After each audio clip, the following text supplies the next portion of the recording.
வணக்கம். சற்று முன் கிடைக்கப்பெற்ற மிக முக்கியமான செய்தி ஒன்று வெளியாகி உள்ளது. திருச்சி மாநாடு சாலையில் ஏற்பட்ட விபத்தின் காரணமாக அவசரமாக மருத்துவமனைக்கு சென்றுள்ளார் ஸ்டாலின் அவர்கள். என்ன ஆனது?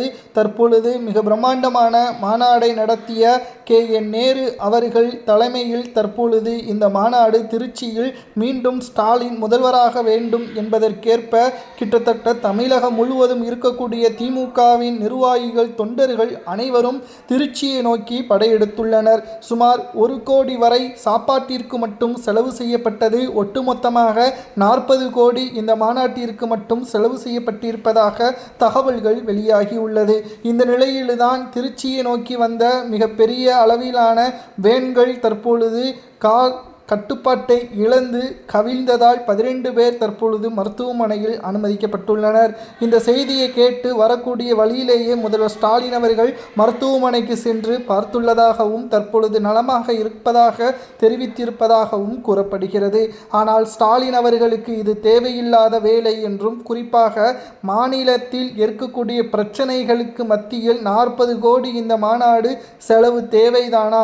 இதில் நிச்சயம் பள்ளிகளில் கழிவறைகளை கட்டலாம். குறிப்பாக மேற்கூரைகள் இல்லாத பள்ளிக்கூடங்கள் கிராமங்களில் இருக்கக்கூடிய அவலநிலை, ராமநாதபுரத்தில் குடிப்பதற்கு தண்ணீர் இல்லாமல் இருக்கக்கூடிய நிலைமைகளையும் நாம் பார்த்து கொண்டிருக்கின்றோம். தேவையில்லாமல் ஒரே நாளில் 40 கோடி திமுக செலவு செய்து தற்பொழுது எங்களது படைபலத்தை மக்களிடம் காட்டுவதற்கு, வாக்கு வங்கியை உயர்த்துவதற்கு தற்பொழுது வேன் கவிழ்ந்து உயிருக்கு ஏற்படக்கூடிய விபத்துக்களையும் நம்மால் பார்க்க முடிகிறது.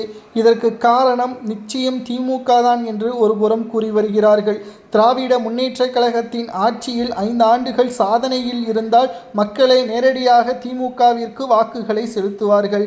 ஆனால் மக்களுக்கு திமுகவின் தலைவர் ஸ்டாலின் அவர்கள் செய்தது என்ன? துரோகம் மட்டும்தானே. எதற்காகவென்றால் திமுகவின் ஆட்சியில் மக்களின் ஒட்டுமொத்த வாழ்வாதாரமும் கேள்விக்குறியாகிவிட்டது.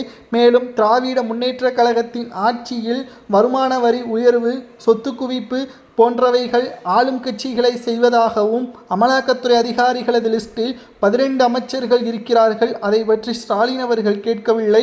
கோபாலபுர குடும்பத்தில் உள்ள சொத்துக்களும் அமைச்சர்களது சொத்துக்களும் மட்டும்தான் உயர்ந்துள்ளதாகவும் குற்றச்சாட்டுகள் எழுந்துள்ளது. திராவிட முன்னேற்ற கழகத்தின் ஆட்சி நிச்சயம் மிக மோசமான ஆட்சியாக பார்க்கப்படுகிறது. திராவிட முன்னேற்ற கழகத்தில் தற்பொழுது நடக்கக்கூடிய நிகழ்வுகளை வைத்து பார்க்கும் பொழுது 2வது முறை ஸ்டாலின் முதல்வராக வேண்டுமா?